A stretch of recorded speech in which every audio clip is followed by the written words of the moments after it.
श्री वाहिगुरु साहिब जी। एक ओंकार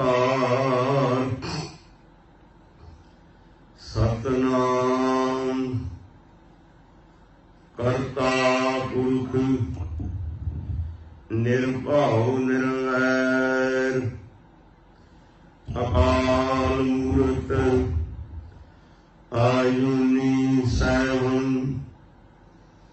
गुर प्रसाद। श्री नानक परशोत्तम परम परावरनाथ जुगल चरण मंदन धर कर मात। श्री नानक सुख सिंध को हाथ जोर प्रणाम। जिस करना ते वाडियगी पावै गत विश्राम। जिस करना ते वाडियगी पावै गत विश्राम। शकर चवर तक दे मालक दसों पातशाहियों के स्वरूप हाजरा हजूर याहरा हजूर जुगो जोगिया टंड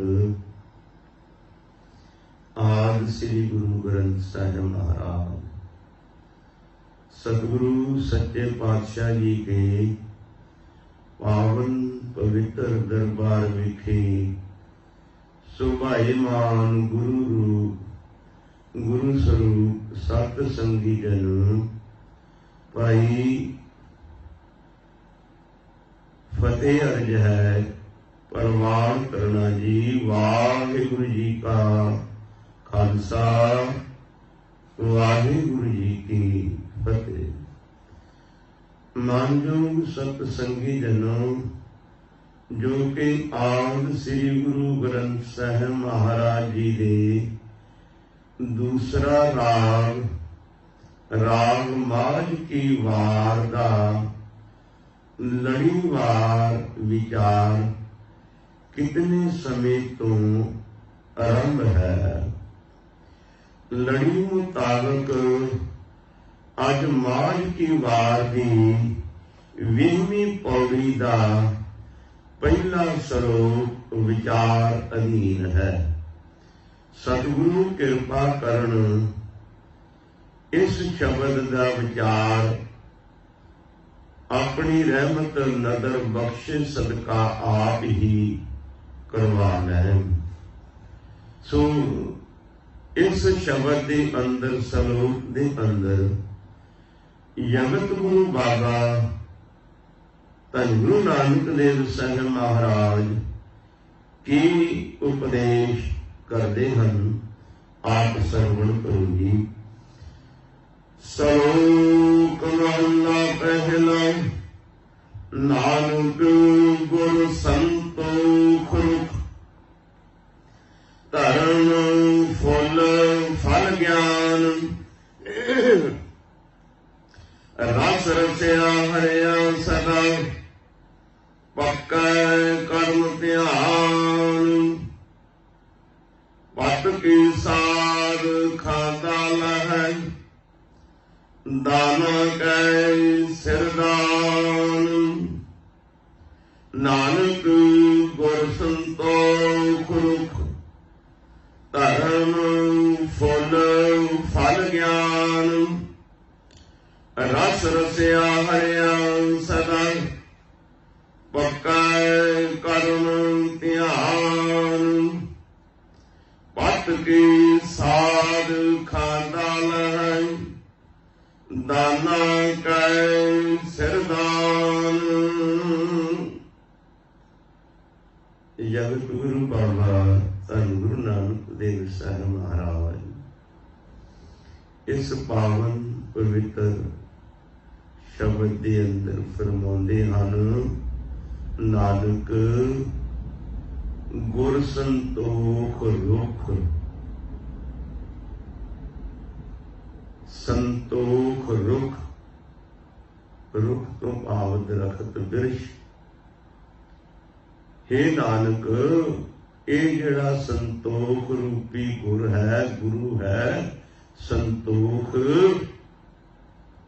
नानक गुर संतोख रुख, ये जिहड़ा रुख है, दरखत है, धर्म फुल, इसनूं धर्म दा फुल लगदा है ते फल इसनूं लगदा है ज्ञान दा। नानक गुर संतोख रुख, धर्म फुल, फल ज्ञान, फल इसदा ज्ञान है। ये जिहड़ा संतोख रूपी रुख है ना, बिरछ है, दरखत है, वास्तव के अंदर संतोख की है। संसार के उत्ते परमेश्वर ने रचना के समय दो पक्ष पैदा किए। जे वाहिगुरु ने देवते बनाए ते नाग दैत भी बने, जे दिन बनाया ते रात भी बनी, सूरज बनाया ते चंद्रमा भी बनया, दुख बनाया ते सुख भी बनया, जे ज्ञान बनया ते अज्ञान भी बनया, जे गुण बने ते अवगुण भी बने। हुण गुण ते अवगुण, गुणां नूं कहंदे ने दैवी संप्रदा, दैवी संप्रदा, देवतियां वाले कर्म, ते अवगुण आसुरी संप्रदा, भाव भैड़े कर्म, अवगुण भैड़े कर्म। दैवी गुण देवतियां वाले गुण, हुण देवतियां वाले गुण हन दया है, धर्म है, सत है, संतोख है, सुच है, संयम है, सील है। ये सारे गुण देवतियां वाले हन। ते अवगुण ये ते होए देवतियां वाली दैवी संप्रदा, ते अवगुण झूठ है, फरेब है, छल है, धोखा है, चोरी है, यारी है, निंदा है, चुगली है, काम क्रोध लोभ मोह हंकार आदत, ये सब आसुरी संपदा दे अवगुणां दे विच गिणे जांदे ने। वैसे ते काम क्रोध लोभ मोह हंकार आदत तो बगैर संसार चल नहीं सकता। ये बुरे नहीं हन। काम क्रोध लोभ मोह हंकार ये बुरे नहीं, इन्हां दी वरतों बुरी है। जदों किसी चीज नूं हद तो परे चले जाइए, लिमिट तो ऊपर चले जाइए, ते चंगी चीज भी नुकसान पहुंचा दिंदी है। जदों कोई इंसान लिमिट नूं पार कर जाता, हद नूं पार कर जाता, मान लो कि एक देश का बंदा दूसरी हद विच जा वड़दा है, अपनी हद पार कर दिंदा है, उन्हां नूं अधिकार है कि उस नूं मार देण ते कोई सुनवाई नहीं। क्यों बई ये साडी हद विच आया बगैर पुछिओ। ते हर एक चीज लिमिट दे अंदर है। वधिए तो वधिए चीज भी नुकसानदायक हो सकती है। कोई गड्डी चलाउंदा है, हुण फर्ज कर लो उत्थे 60 की स्पीड लिखिया है भी इस हाईवे ते तुसी 65 की स्पीड ते 60 की स्पीड ते जा सकते हो, ते तुसी 100 की स्पीड ते चले जाओ ते तुहानू टिकट ते मिलेगी। हो सकता है भी तुसी कोई एक्सीडेंट भी कर दिओ। हुण स्पीड ते 65 की लिखी है, तुसी 80-90 ते चलाउने हो तो गलत है, लिमिट पार कर गए हो। ਵਧੀਆ ਭੋਜਨ ਹੈ, ਦੁੱਧ ਹੈ, ਇਸ ਨੂੰ ਅੰਮ੍ਰਿਤ ਦਾ ਦਰਜਾ ਦਿੱਤਾ ਗਿਆ। ਪਸ਼ੂ ਮਿਲੀ ਚੰਗਿਆਈਆਂ, ਖੜ ਖਾਵਹਿ ਅੰਮ੍ਰਿਤ ਦੇ। ਇੱਕ ਪਾਈਆ ਦੁੱਧ ਹਜਮ ਹੁੰਦਾ ਤੇ ਕਿਲੋ ਦੁੱਧ ਪੀ ਜਾਵੇਗਾ ਤੇ ਨੁਕਸਾਨ ਕਰ ਦੇਗਾ। ਅੱਧਾ ਕਿਲੋ ਪਾਈਆ ਦੀ ਜਗ੍ਹਾ ਪੀਏਗਾ ਤਾਂ ਵੀ ਨੁਕਸਾਨ ਕਰ ਦੇਗਾ। ਭੋਜਨ ਹੈ, ਭੋਜਨ ਤੋਂ ਬਗੈਰ ਜੀਵਨ ਨਹੀਂ। ਜਿਤਨੀ ਸਾਡੀ ਛਕਣ ਦੀ ਕੰਪੈਸਿਟੀ ਲਿਮਟ ਹੈ, ਉਸ ਤੋਂ ਵੱਧ ਛਕਾਂਗੇ ਤੇ ਬਿਮਾਰ ਹੋ ਜਾਵਾਂਗੇ। ਹਰ ਇੱਕ ਚੀਜ਼ ਲਿਮਟ ਦੇ ਅੰਦਰ ਹੈ। ਇਸ ਕਰਕੇ ਇਹ ਕਾਮ, ਕ੍ਰੋਧ, ਲੋਭ, ਮੋਹ, ਹੰਕਾਰ ਤੇ ਹੈ ਲਿਮਟ ਦੇ ਅੰਦਰ ਚੰਗੇ। ਜੇ ਕਾਮ ਹੈ ਤੇ ਇਹਦੇ ਨਾਲ ਸੰਸਾਰ ਚੱਲ ਰਿਹਾ ਹੈ। ਜੇ ਨਾ ਹੋਵੇ ਤੇ ਸੰਸਾਰ ਦੀ ਉਤਪਤੀ ਨਹੀਂ ਹੋ ਸਕਦੀ। ਕ੍ਰੋਧ ਨੂੰ ਹੁਣ ਜੇ ਤੁਸੀਂ ਕਿਸੇ ਗਰੀਬ ਮਜ਼ਲੂਮ ਦੇ ਉੱਤੇ, ਸੱਚੇ ਇਨਸਾਨ ਤੇ ਵਰਤੋਂ ਕਰੋ ਤੇ ਇਹ ਕ੍ਰੋਧ ਹੋਵੇਗਾ। ਤੇ ਜੇ ਜੰਗੇ ਮੈਦਾਨ ਦੇ ਅੰਦਰ ਦੁਸ਼ਮਣ ਨਾਲ ਤੁਸੀਂ ਲੜਦੇ ਹੋ, ਇਹ ਕ੍ਰੋਧ ਵੀਰ ਰਸ ਬਣ ਜਾਏਗਾ। ਸੋ ਇਸੇ ਤਰ੍ਹਾਂ ਇਹ ਚੀਜ਼ਾਂ ਮਾੜੀਆਂ ਨਹੀਂ।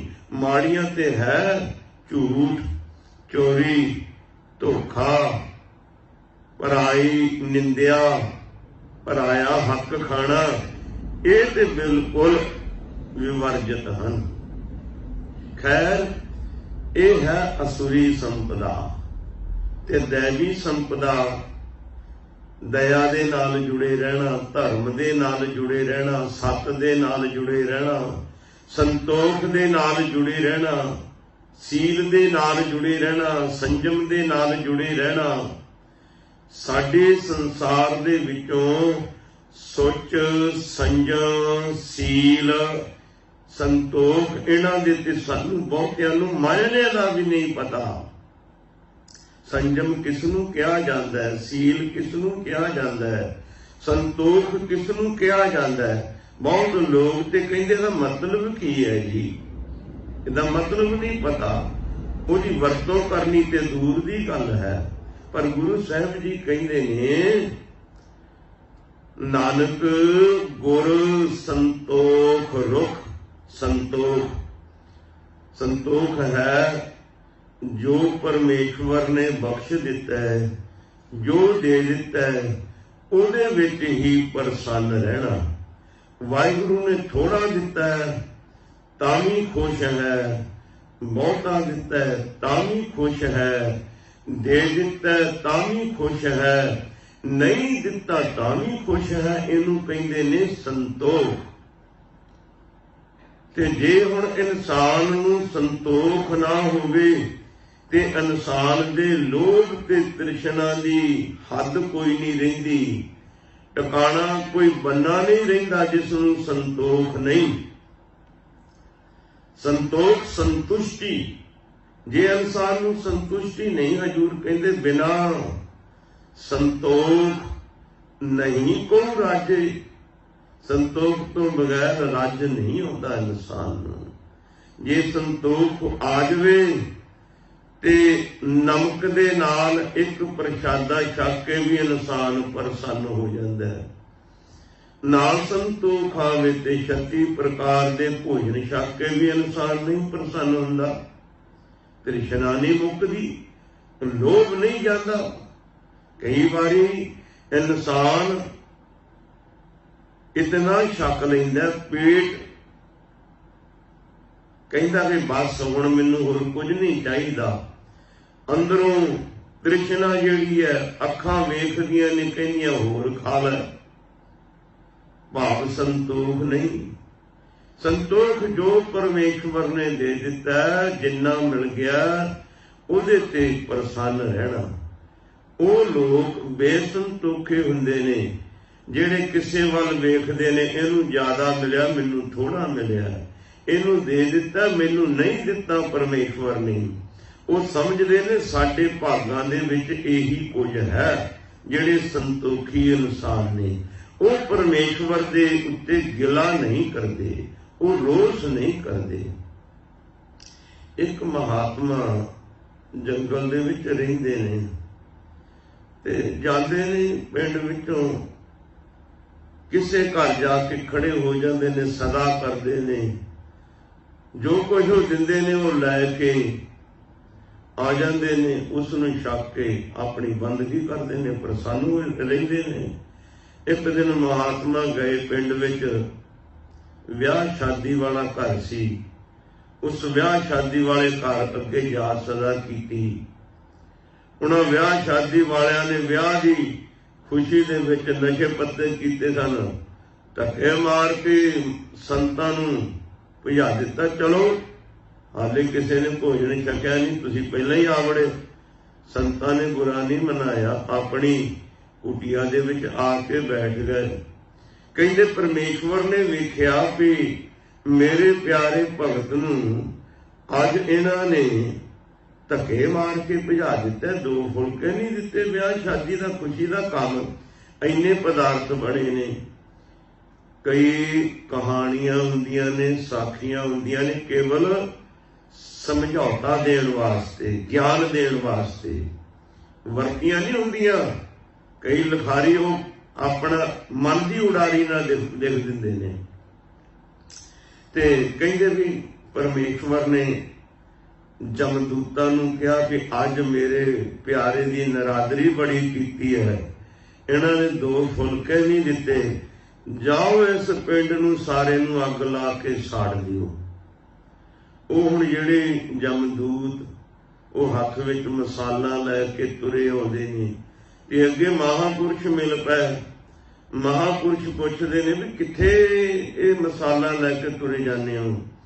वो कहते सानू परमेश्वर ने भेजा भी मेरे भगत नूं, मेरे प्यारे नूं इन्हां विआह वालियां ने दो फुलके नहीं दिते, इन्ना कुछ बनया होया सी ते सानू हुक्म होया भी इस पिंड नूं ही साड़ दिओ। संत महापुरुष कहण लगे ये क्यों तुसी अनर्थ करन लगे हो? उन्हां दा की कसूर? जे उन्हां ने दो फुलके नहीं दिते, जे मैनू देने सी फुलके दो, ते परमेश्वर उन्हां दे मन अंदर एक प्रेरणा कर दिंदा ते उन्हें मैनू दो फुलके दे देने सी। उन्हां दा की कसूर? परमेश्वर ने उन्हां नूं प्रेरणा नहीं दिती। जे परमेश्वर उन्हां नूं प्रेरणा दिंदा ते उन्हां ने मैनू दो फुलके दे देने सी। ये ते सारी परमेश्वर दी मौज है। पिंड नूं ना साड़ो, जाओ चले जाओ। संतोख इहनूं कहंदे ने भी दो धक्के भी उन्होंने मारे, दो प्रशादे नहीं दिते, फिर उन्होंने वास्ते बुरा नहीं सोचा, बुरा भला नहीं किया। इंसान दे भागां च जो मिल गया उसनूं ही वो प्रवान करदा, खिड़े मथे, कोई गिला, कोई शिकवा नहीं, कोई मेहना नहीं, कोई ताना नहीं परमेश्वर नूं भी मैनू वध दिता, मैनू घट दिता, फलाने नूं ज्यादा दिता, मैनू थोड़ा दिता, अज मैनू दिता या नहीं दिता। संतोखी पुरुष कदे परमेश्वर नूं मेहना नहीं मारदे, गिला शिकवा नहीं करदे। संतोख है संतुष्ट रहना, प्रसन्न रहना। जो कुछ मिल गया भागां दे विच, मन दे विच कोई किंतु परंतु नहीं करनी। तो हजूर जी कहंदे ने नानक गुर संतोख रुख, जिहड़ा संतोख रूपी रुख है ना, दरख्त है, धर्म फुल, उसनूं धर्म दे फुल लगदे ने। धर्म क्या है? धर्म है इस इंसान ने जिस वेले इहदे अंदर ये ख्याल उत्पन्न हुंदा है भी ये मनुखा जन्म मिलिया, काहदे वास्ते मिलिया, क्यों मिलिया, मैं की करना की नहीं करना। धर्म है इसने जिस वेले सोचना भी मैनू ये मनुखा जन्म मिलिया, क्यों मिलिया, इहदा कारण की है, मैं की करन वास्ते मनुखा जन्म च आया। ये मनुखा जन्म विशेष है सब तो, ये सब दा सरमौर है। इस धरती में तेरी सिकदारी अवर जौन तेरी पनहारी। इस धरती दे उत्ते मनुख नूं सरदार गिणिया गया। बाकी जूना इहदियां सारी पानी भरन वालियां हन सारियां। शेर, हाथी, खून खार जानवर इस दे अधीन चलदे ने। ये सरदार है।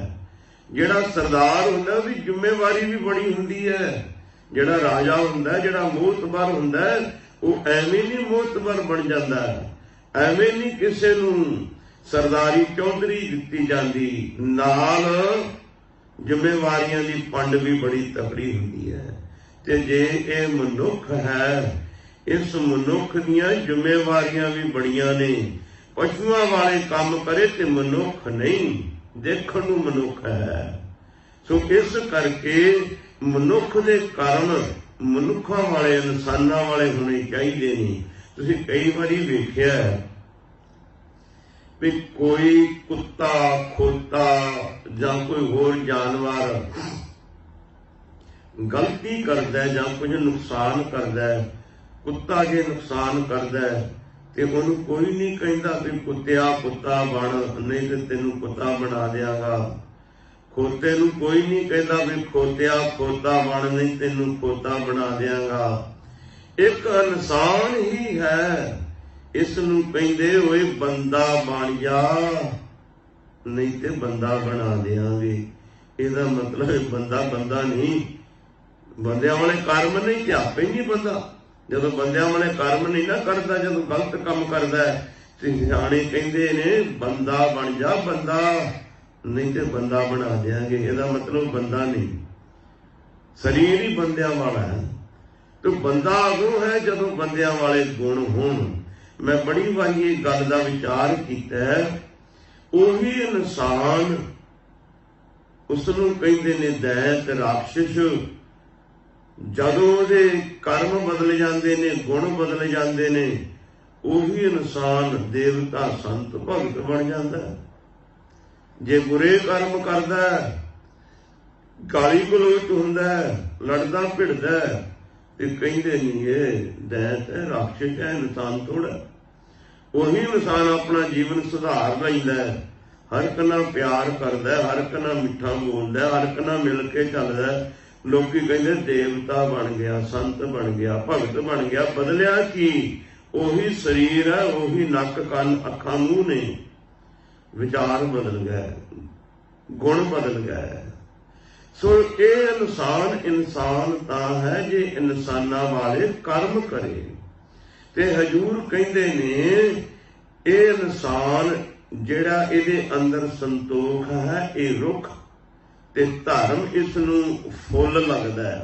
धर्म भाव इस नूं मंदे ते चंगे दा ज्ञान हो जाना। इनूं ये पता लगना भी मैनूं मनुखा जन्म काहदे वास्ते मिलिया, क्यों मैं मनुखा जन्म प्राप्त किया, क्यों मैं मनुख बनिया। इस मनुख नूं धर्म करना, भाव धर्म करना जो परमेश्वर ने शुभ गुण बनाए ने, उन्होंने धारण करना ते अवगुणां दा त्याग करना।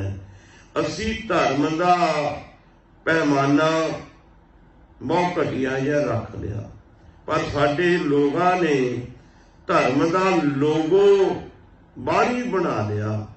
जिवें हुण फर्ज कर लो, ब्राह्मण है, उसने तिलक लाया होया है, धोती बन्नी हुई है, गल विच जनेऊ पाया होया, ते उहनूं की कहणगे ये सनातन धर्म दा बंदा है। भावें उहदे कर्म होण सनातनियां वाले जां ना होण, असीं कहांगे सनातन मजहब दा धर्म दा बंदा है। दस्तार सजाई है, दाड़ा खुला छड्डिया है, गातरा उत्तों दी पाया, बड़े गुरमुखां वाले कपड़े पहने ने, असीं कहांगे सिख है। तुसीं वेखिआ ना हुण सिखां दा चाला, सिख ही सिखां नूं मारन ते तुले होए ने, सिख ही। मैं की कहां, गुरु ग्रंथ साहिब जी जो साडे इंसान कहंदे मक्के तो परे उजाड़ हुंदी है, गुरु ग्रंथ साहिब तो परे सिख वास्ते उजाड़ है। जे सिखी बाणे वालियां ने ਇਹ ਕੁਝ ਕਰ ਦਿੱਤਾ, ਗੁਰੂ ਗ੍ਰੰਥ ਸਾਹਿਬ ਜੀ ਦਾ ਸਨਮਾਨ ਕਾਇਮ ਨਹੀਂ ਰੱਖ ਸਕੇ।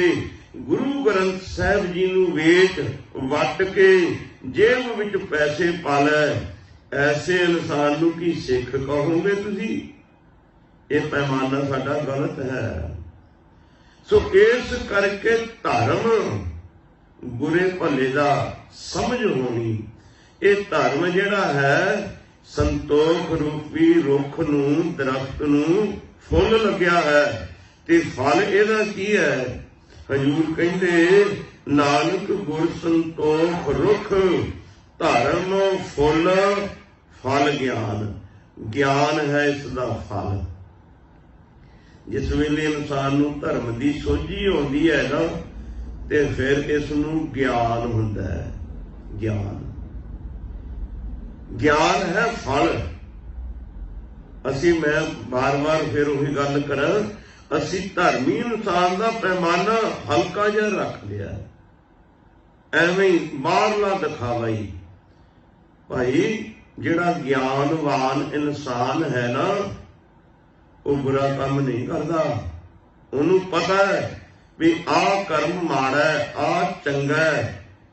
ਉਹਨੂੰ ਪਤਾ ਹੈ ਵੀ ਮੈਂ ਆਹ ਕੰਮ ਕਰਾਂਗਾ, ਇਹਦਾ ਫਲ ਭੁਗਤਣਾ ਪਵੇਗਾ। ਸੋ ਇਸ ਕਰਕੇ ਗਿਆਨ ਜਿਹੜਾ ਹੈ ਇਹ ਫਲ ਹੈ।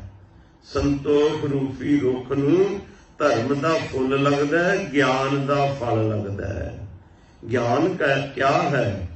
ਗਿਆਨ ਹੈ ਰੌਸ਼ਨੀ, ਗਿਆਨ ਹੈ ਪ੍ਰਕਾਸ਼, ਗਿਆਨ ਹੈ ਚਾਨਣ। ਗੁਰਬਾਣੀ ਇਸ ਜਗ ਮਹਿ ਚਾਨਣ, ਕਰਮ ਵਸੈ ਮਨਿਆਈ। ਜਿਸ ਨੂੰ ਗਿਆਨ ਹੈ ਉਹ ਜੀਵਨ ਦੇ ਮਾਰਗ ਦਰਸ਼ਨ ਦੀ ਪ੍ਰਾਪਤੀ ਕਰ ਲੈਂਦਾ। ਮਾਰਗ ਦਰਸ਼ਨ ਤਾਂ ਹੀ ਹੁੰਦਾ ਜੇ ਗਿਆਨ ਹੈ, ਤੇ ਅਗਿਆਨ ਹੈ ਅੰਧੇਰਾ। ਜਿਵੇਂ ਰਾਤ ਦਾ ਅੰਧੇਰੇ ਵਿੱਚ ਇਨਸਾਨ ਭਟਕ ਜਾਂਦਾ ਹੈ, ਇਸੇ ਤਰ੍ਹਾਂ ਅਗਿਆਨੀ ਪੁਰਸ਼ ਭਟਕਿਆ ਰਹਿੰਦਾ ਹੈ। ਤੇ ਗਿਆਨ ਹੈ ਪ੍ਰਕਾਸ਼। ਦਿਲ ਦੇ ਚਾਨਣ ਵਿੱਚ, ਲੋਹ ਵਿੱਚ ਇਨਸਾਨ ਭਟਕਦਾ ਨਹੀਂ, ਕੁਰਾਹੇ ਨਹੀਂ ਪੈਂਦਾ। ਪਤਾ ਲੱਗਦਾ ਹੈ ਵੀ ਮੋਹਰੇ ਕਿਹੜੀ ਚੀਜ਼ ਹੈ, ਇੱਧਰ ਜਾਣਾ ਜਾਂ ਨਹੀਂ ਜਾਣਾ। ਇਹ ਗਿਆਨ ਪ੍ਰਕਾਸ਼ ਹੈ। ਤੇ ਗਿਆਨ ਹੈ ਆ ਕਰਮ ਧਰਮ ਮੁਤਾਬਕ ਹੈ, ਇਸ ਨੂੰ ਕਰਨਾ। ਆ ਕਰਮ ਧਰਮ ਤੋਂ ਉਲਟ ਹੈ, ਇਸ ਨੂੰ ਨਹੀਂ ਕਰਨਾ। ਕੀ ਉਹਨਾਂ ਇਨਸਾਨਾਂ ਨੂੰ ਜਿਨ੍ਹਾਂ ਨੇ ਗੁਰੂ ਗ੍ਰੰਥ ਸਾਹਿਬ ਜੀ ਦੇ ਕਿਤਨੇ ਸਰੂਪ, ਜਿਹੜੇ ਕਿ ਕਦੀ ਉਹ ਕਹਿੰਦੇ ਨੇ ਅਗਨ ਭੇਟ ਹੋ ਗਏ, ਤੇ ਕਦੀ ਉਹ ਕਹਿੰਦੇ ਨੇ ਭੁਲੇਖਾ ਲੱਗ ਗਿਆ, ਤੇ ਕਦੀ ਉਹ ਕਹਿੰਦੇ ਨੇ ਵੀ ਗੁਰੂ ਗ੍ਰੰਥ ਸਾਹਿਬ ਜੀ ਦੇ ਸਰੂਪ ਇਹ ਲਿਖਤ ਪੜ੍ਹਤ ਦੇ ਵਿੱਚ ਹੀ ਕੋਈ ਕਮੀ ਆ ਗਈ। ਏਦਾਂ ਦੀਆਂ ਗੱਲਾਂ ਕਰਨ ਵਾਲੇ, ਬਿਆਨ ਬਦਲਣ ਵਾਲੇ, ਉਹਨਾਂ ਨੇ ਗਲਤ ਕੰਮ ਕੀਤਾ ਤੇ ਉਸ ਨੂੰ ਛਪਾਉਣ ਵਾਸਤੇ ਗਲਤ ਬਿਆਨ ਦਿੰਦੇ ਨੇ। ਤੇ ਕੀ ਅਸੀਂ ਉਹਨਾਂ ਨੂੰ ਸਿੱਖ ਕਵਾਂਗੇ? ਬਿਲਕੁਲ ਨਹੀਂ। ਜਿਨ੍ਹਾਂ ਨੇ ਗੁਰੂ ਗ੍ਰੰਥ ਸਾਹਿਬ ਜੀ ਦਾ ਭਾਵ ਨਹੀਂ ਕੀਤਾ, ਡਰ ਨਹੀਂ ਕੀਤਾ, ਉਹਨਾਂ ਦੇ ਗਾਤਰਿਆਂ ਨੂੰ ਤੇ ਉਹਨਾਂ ਦੀਆਂ ਦਾੜੀਆਂ ਨੂੰ ਤੇ ਪੱਗਾਂ ਨੂੰ ਕੀ ਕੀਤਾ ਜਾਵੇਗਾ? ਸੋ ਗਿਆਨ ਜਿਹੜਾ ਇਹ ਮਾੜੇ ਚੰਗੇ ਦਾ ਸਭ ਅੰਦਰ ਚਾਨਣ ਕਰ ਦਿੰਦਾ ਵੀ ਇਹ ਕੰਮ ਚੰਗਾ, ਇਹ ਕੰਮ ਮਾੜਾ ਹੈ। ਤੋ ਹਜ਼ੂਰ ਕੀ ਕਹਿੰਦੇ ਨੇ? ਨਾਨਕ ਗੁਰ ਸੰਤੋਖ ਰੁੱਖ, ਧਰਮ ਫੁੱਲ ਫਲ ਗਿਆਨ। ਰਸ ਰਸਿਆ ਹਰਿਆ ਸਦਾ ਪੱਕਾ ਕਰਮ ਧਿਆਨ। ਇਹ ਜਿਹੜਾ ਸੰਤੋਖ ਦਾ ਰੁੱਖ ਹੈ, ਇਹ ਹਰਿਆ ਭਰਿਆ ਕਿਵੇਂ ਰਹਿੰਦਾ ਹੈ? ਇਹ ਰਸ ਰਸਿਆ, ਪਰਮੇਸ਼ਵਰ ਦੇ ਰਸ ਵਿੱਚ, ਪਿਆਰ ਦੇ ਵਿੱਚ ਰੰਗਿਆ ਰਹਿਣ ਦੇ ਨਾਲ ਇਹ ਸੰਤੋਖ ਦਾ ਰੁੱਖ ਜਿਹੜਾ ਹਰਿਆ ਭਰਿਆ ਰਹਿੰਦਾ ਹੈ। ਜਿਨ ਪ੍ਰੇਮ ਕੀਓ ਤਿਨ ਹੀ ਪ੍ਰਭ ਪਾਇਓ। ਗੋਬਿੰਦ ਭਾਉ ਭਗਤ ਦਾ ਭੁੱਖਾ। ਜਿਹਦੇ ਅੰਦਰ ਪਰਮੇਸ਼ਵਰ ਦਾ ਪਿਆਰ ਨਹੀਂ, ਭਗਤੀ ਨਹੀਂ, ਪਰਮੇਸ਼ਵਰ ਦਾ ਪਿਆਰਾ ਨਹੀਂ ਬਣ ਸਕਦਾ। ਤੇ ਹਜ਼ੂਰ ਕਹਿੰਦੇ ਨੇ ਜਿਹੜਾ ਗਿਆਨ ਰੂਪੀ ਰੁੱਖ ਹੈ ਉਹ ਹਰਿਆ ਭਰਿਆ ਤਾਂ ਰਹਿ ਸਕਦਾ ਹੈ ਜੇ ਸਾਡੇ ਅੰਦਰ ਪਰਮੇਸ਼ਵਰ ਦਾ ਪਿਆਰ ਇੱਕ ਰਸ ਨਿਰੰਤਰ ਬਣਿਆ ਰਵੇ। ਤੇ ਇਹ ਜਿਹੜਾ ਗਿਆਨ ਦਾ ਫਲ ਹੈ ਪੱਕਾ ਕਰਮ ਧਿਆਨ, ਇਹ ਪੱਕਦਾ ਕਿਵੇਂ ਹੈ? ਗਿਆਨ ਦਾ ਫਲ ਪੱਕਦਾ ਪੱਕਾ ਕਰਮ ਧਿਆਨ, ਇਹ ਪੱਕਦਾ ਪਰਮੇਸ਼ਵਰ ਦੇ ਕਰਮ ਬਖਸ਼ਿਸ਼ ਦੁਆਰਾ। ਪਰਮੇਸ਼ਵਰ ਬਖਸ਼ਿਸ਼ ਕਰਦਾ ਤੇ ਇਹ ਕਰਮ ਕਰਦਾ, ਅੰਮ੍ਰਿਤ ਵੇਲੇ ਉੱਠਦਾ, ਇਸ਼ਨਾਨ ਕਰਦਾ, ਨਾਮ ਨਾਲ ਜੁੜਦਾ, ਬਾਣੀ ਪੜ੍ਹਦਾ, ਫਿਰ ਦਿਨ ਦੇ ਵਿੱਚ ਇਹ ਦਸਾਂ ਨੋਹਾਂ ਦੀ ਧਰਮ ਦੀ ਕਿਰਤ ਕਰਦਾ, ਵੰਡ ਕੇ ਛਕਦਾ, ਹੱਕ ਅਨਹੱਕ ਦੀ ਪਹਿਚਾਨ ਕਰਦਾ। ਇਹ ਇਸ ਦਾ ਕਰਮ ਹੈ। ਇਸ ਕਰਮਾਂ ਦੇ ਨਾਲ ਜਦੋਂ ਪਰਮੇਸ਼ਵਰ ਦੀ ਬਖਸ਼ਿਸ਼ ਹੁੰਦੀ ਹੈ ਇਹ ਗਿਆਨ ਰੂਪੀ ਫਲ ਪੱਕਦਾ ਹੈ। ਤੇ ਹਜ਼ੂਰ ਕੀ ਕਹਿੰਦੇ ਨੇ? ਪੱਤ ਕੇ ਸਾਧ ਖਾਦਾ ਲਹੈ ਦਾਨਾ ਕੈ ਸਰਦਾਨ। ਜਿਸ ਨੇ ਇਹ ਗਿਆਨ ਰੂਪੀ ਫਲ ਖਾਦਾ ਹੈ ਨਾ, ਜਿਸ ਨੇ ਇਹ ਗਿਆਨ ਰੂਪੀ ਫਲ ਦਾ ਸਵਾਦ, ਅੰਮ੍ਰਿਤ ਰੂਪੀ ਗਿਆਨ ਦਾ ਫਲ ਮਾਣਿਆ, ਆਨੰਦ ਮਾਣਿਆ, ਪੱਤ ਕੇ ਸਾਧ, ਪਰਮੇਸ਼ਵਰ ਦੇ ਮਿਲਾਪ ਦਾ ਸਵਾਦ ਉਹਨਾਂ ਨੂੰ ਹੀ ਆਇਆ ਜਿਨ੍ਹਾਂ ਨੇ ਗਿਆਨ ਰੂਪੀ ਫਲ ਨੂੰ ਖਾਧਾ, ਜਿਨ੍ਹਾਂ ਨੇ ਗਿਆਨ ਰੂਪੀ ਫਲ ਨੂੰ ਵਰਤਿਆ, ਜਿਨ੍ਹਾਂ ਦੇ ਅੰਦਰ ਗਿਆਨ ਰੂਪੀ ਫਲ ਗਿਆ, ਉਹਨਾਂ ਨੇ ਪਰਮੇਸ਼ਵਰ ਦੇ ਮਿਲਾਪ ਦਾ ਆਨੰਦ ਮਾਣਿਆ। ਦਾਨਾ ਕੈ ਸਿਰਦਾਨ, ਸਭ ਤੋਂ ਵੱਡਾ ਦਾਨ ਇਹੀ ਹੈ ਜੋ ਕਿ ਪਰਮੇਸ਼ਵਰ ਦੇ ਮੇਲ ਵਿੱਚ ਰਹਿਣਾ, ਉਸ ਦੇ ਨਾਲ ਇੱਕ ਮਿਕ ਹੋ ਕੇ ਰਹਿਣਾ, ਇਹ ਗੁਣ ਧਾਰਨ ਕਰਨੇ, ਸੰਤੋਖ ਰੱਖਣਾ, ਧਰਮ ਨਾਲ ਜੁੜੇ ਰਹਿਣਾ, ਗਿਆਨ ਦੇ ਵਿੱਚ ਰਹਿਣਾ, ਪਰਮੇਸ਼ਵਰ ਨਾਲ ਪਿਆਰ ਕਰਨਾ, ਉਸ ਵਾਹਿਗੁਰੂ ਦੇ ਮਿਲਣ ਵਾਸਤੇ ਉਸ ਦੀ ਬਖਸ਼ਿਸ਼ ਦੁਆਰਾ ਸ਼ੁਭ ਕਰਮ, ਸ਼ੁਭ ਗਿਆਨ ਵਾਲੇ ਕੰਮ ਕਰਨੇ, ਸਿਮਰਨ ਬੰਦਗੀ ਕਰਨੀ, ਸਤ ਸੰਤੋਖ ਦਇਆ ਧਰਮ ਇਹਨਾਂ ਦੇ ਨਾਲ ਜੁੜੇ ਰਹਿਣਾ। ਇਸ ਕਾਰਨ ਕਰਕੇ ਪਰਮੇਸ਼ਵਰ ਦੇ ਨਾਲ ਮਿਲਾਪ ਹੁੰਦਾ। ਇਹ ਸਭ ਤੋਂ ਵੱਡਾ ਦਾਨ, ਇਹ ਸਭ ਤੋਂ ਵੱਡੀ ਬਖਸ਼ਿਸ਼ ਹੈ। ਅਗਲੇ ਸ਼ਲੋਕ ਦੇ ਅੰਦਰ ਹਜ਼ੂਰ ਪਾਤਸ਼ਾਹ ਜੀ ਕੀ ਫਰਮਾਨ ਕਰਦੇ ਨੇ, ਇਹਦਾ ਆਪਾਂ ਅਗਲੇ ਦਿਨਾਂ ਦੇ ਵਿੱਚ ਵਿਚਾਰ ਕਰਾਂਗੇ। ਇਤਨੇ ਕੁ ਸ਼ਬਦ ਕਬੂਲ ਕਰਨੇ, ਹੋਈਆਂ ਭੁੱਲਾਂ ਗਲਤੀਆਂ ਦੀ ਮੁਆਫੀ ਦੇਣੀ। ਗੁਰਮੁਖ ਪਿਆਰਿਓ, ਇਸੇ ਹੀ ਪ੍ਰਕਰਣ ਨੂੰ ਅੱਗੇ ਸਤਿਗੁਰੂ ਜੀ ਤੋਰਦੇ ਹੋਏ ਅਗਲੇ ਸ਼ਲੋਕ ਅਤੇ ਪੌੜੀ ਦੇ ਅੰਦਰ ਬਹੁਤ ਸੁੰਦਰ ਸਤਿਗੁਰੂ ਜੀ ਵਿਚਾਰ ਦਿੰਦੇ ਨੇ। ਇਹ ਆਪਾਂ ਅਗਲੇ ਸਮੇਂ ਦੇ ਅੰਦਰ ਵਿਚਾਰਾਂਗੇ। ਹੋਈਆਂ ਭੁੱਲਾਂ ਗਲਤੀਆਂ ਦੀ ਖਿਮਾ ਬਲਾਓ ਫਤਿਹ। ਵਾਹਿਗੁਰੂ ਜੀ ਕਾ ਖਾਲਸਾ, ਵਾਹਿਗੁਰੂ ਜੀ ਕੀ ਫਤਿਹ।